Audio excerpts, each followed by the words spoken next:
Hello everyone. Today I will recap you a movie titled Unbreakable. So make some tea and we'll start. Philadelphia 1961. Dr. Madison comes to the department store where the woman gave birth to a boy named Elijah.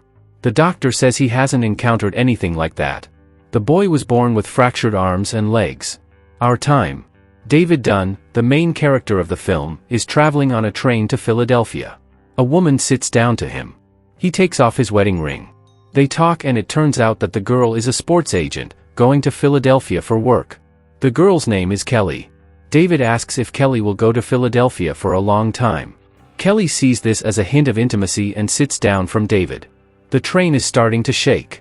The boy is watching TV. He switches the channels and comes across a report about a train crash. After checking the record on the sticker, he finds out that this is the train in which his father was driving. David wakes up in the hospital. The doctor reports that almost all 132 passengers of the train died, except for David and another passenger, who has many fractures and who is likely to die soon, too. David is completely healthy, moreover, there is no scratch on him. He is met by his son and wife from the hospital. At home, David says he didn't get a job in New York, but he'll still move there later. Based on the conversation and the fact that they sleep in different beds, it becomes clear that David and his wife Audrey are not on very good terms. David visited the funeral service of the victims of the disaster. When he returned to the car, he found a letter under the janitor with the text, "How many days have you been sick in your whole life?" David asks for information about how many times he took sick leave at his work. He works in the security service at the stadium. The bosses believe that David hinted that he wants an increase, because David never took sick leave during his work. At home, he tries to ask his wife if he has been sick at least once during their relationship. Audrey can't remember and attributes it to her fatigue. West Philadelphia. 1974, Elijah's mother says he shouldn't stay at home, that it won't make his life safer. He answers his mother that at school he was nicknamed Mr. Glass because he is as fragile as glass. Elijah's mother makes him go outside. She bought him a gift and left it on a bench on the other side of the street. The gift box contains a comic book. We are coming back to our time. Adult Elijah knows about the image from the same comic book. He's going to sell this image. But when the buyer says he buys it for his son, Elijah asks the buyer to leave and refuses to sell him the image. David came to Elijah's gallery with his son. It was Elijah who left a letter to David. Joseph, David's son, says that David was injured. He got into a car accident after which he could no longer play football. Elijah is upset and says it's a discrepancy. Elijah says that he has been fond of comics all his life and believes that this is one of the oldest types of transmitting information about what a person later passed through a commercial machine experienced. Elijah has long been looking for a man with supernatural abilities, followed the news and was looking for survivors of disasters, of which there have been many in the city recently. Hearing that David was the only survivor of the train crash, he decided that he was the one he needed. Elijah reports that he has a genetic defect because of which he has very fragile bones. He believes that if he lives at one end of the spectrum, there may be a person who lives in the other, that is, he is not susceptible to disease or injuries. David asks his son to pour water out of the glass to stay alone with Elijah. David doesn't believe Elijah and considers him a fraudster. He's leaving. At home, David in the closet looks at old newspaper clippings about his football team. When he took out the newspapers, he shifted the revolver wrapped in a rag. He finds a clipping about the accident in which he was injured. His wife knocks on the door and says she wants to try to start all over again. Elijah comes to work with David and asks why he works in security. It seems curious to him. There's a crush at the stadium in front of the entrance. David felt that a man from the crowd had a weapon and was right. Late in the conversation, he assumes that he had a silver gun with a black handle. Elijah says that David has the gift of feeling dangerous people. Elijah also asks if anyone else got into that car accident, and David replies that his wife got into it with him. Elijah gets into the car and sees in the rearview mirror a man trying to go to the stadium with weapons. He starts chasing him but falls down the stairs, breaking a lot of bones. When he lies and loses consciousness, he sees that a man has a silver gun with a black handle in his back pocket. David comes to the house by bus and sees his son playing football. His mother forbids him to play football, but David says he won't tell her about it. David refuses his son's request to play football with them, citing the fact that he needs to train. During training, David squeezes 250 pounds from his chest.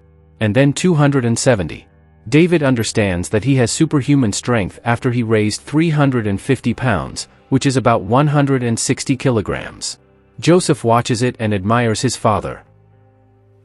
Elijah is in a hospital with multiple fractures. The doctor says he will spend the next months in a wheelchair. His physiotherapist is David Audrey's wife.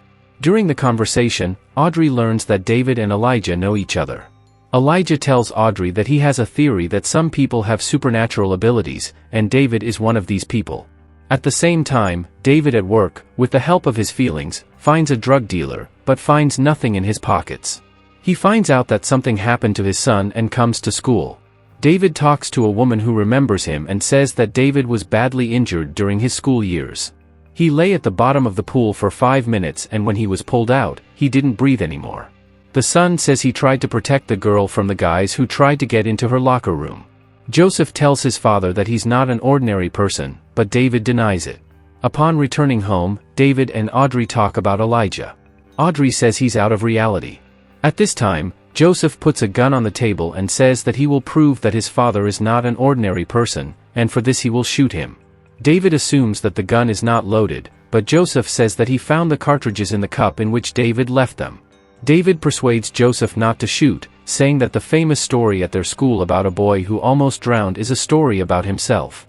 Elijah is talking to David in his studio. He reports that that guy really had a silver gun with a black handle at the stadium.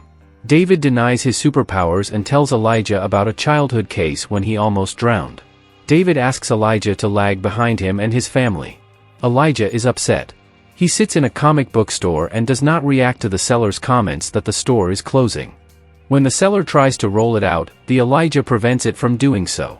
When the seller tries to call the police, Elijah chooses a comic and asks how much it costs.